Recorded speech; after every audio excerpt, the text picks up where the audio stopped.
even over the last year and a half, we've been doing quite a bit.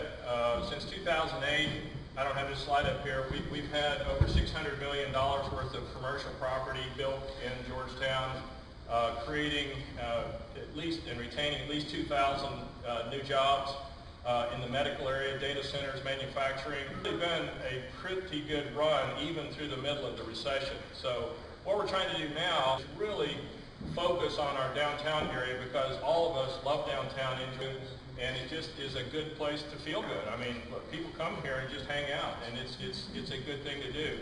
But we do have some buildings available, some properties available, but we are working on getting a bigger budget for the promotion of downtown. That's in the works.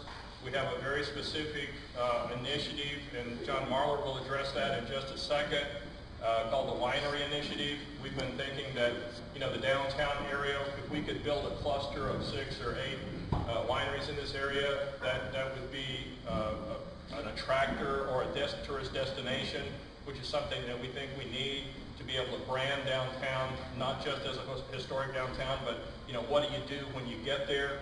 So there's a lot of things that are going on. There's a lot of investment and effort made by the city and the county and our other partners in the community.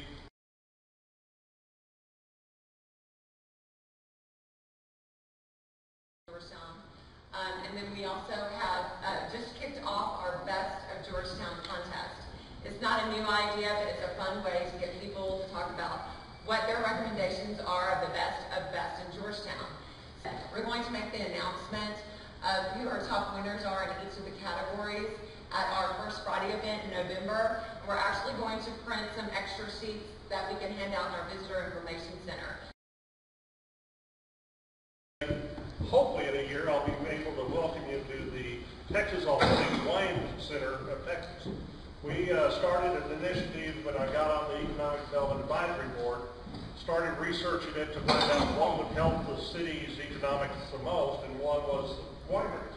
I got the Winery Initiative, and it is on the ballot on November 2nd. It's ready to go, and I think because in the 7,800 signatures that accumulated for the initiative, there were 28 people that voiced objections.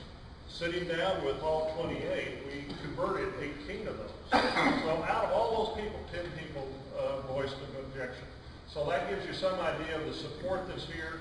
We think it's a paradigm shift for the whole city, because it gives an impetus to have all kinds of nice restaurants and businesses come in for shopping, because a winery can be a good anchor. The city owns buildings, and we've talked internally in the city of making some of these buildings available to do deals. So you'll recognize this, some of you will, as the old fire station.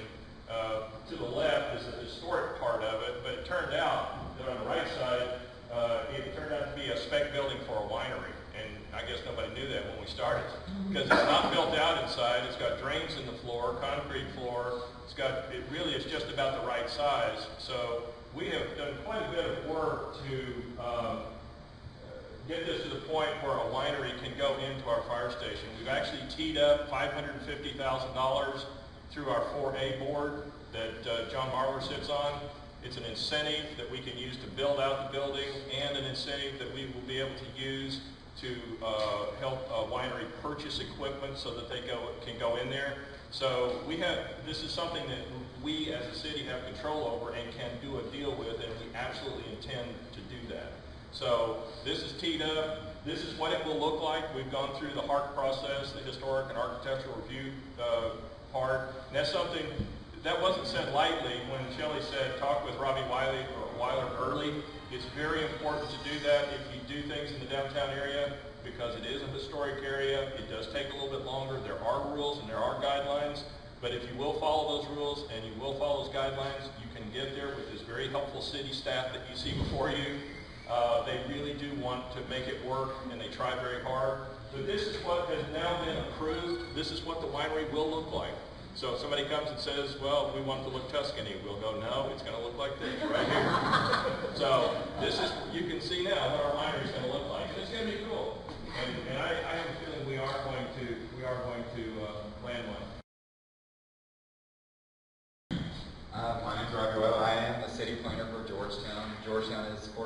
have somebody who does special education in the downtown area, because the area you're in right now is what I consider it's a priceless jewel for Georgetown, something you cannot replace, something you cannot just build up from the ground. So Georgetown has a set of documents and individuals who actually help protect, not only preserve, but they actually help plan and progress the downtown area. We have what Mark was talking about, the design guidelines, that are a group of guidelines that help, plan the city, because we have a great mix of both historic and new buildings, ranging from 100 years old to just recently a few years old. We have Tamara Plus, so we have a great mix of buildings. But one thing you notice is that they all kind of tie into each other. We want connectivity. We want all of these buildings, all of these blocks. We have how many blocks?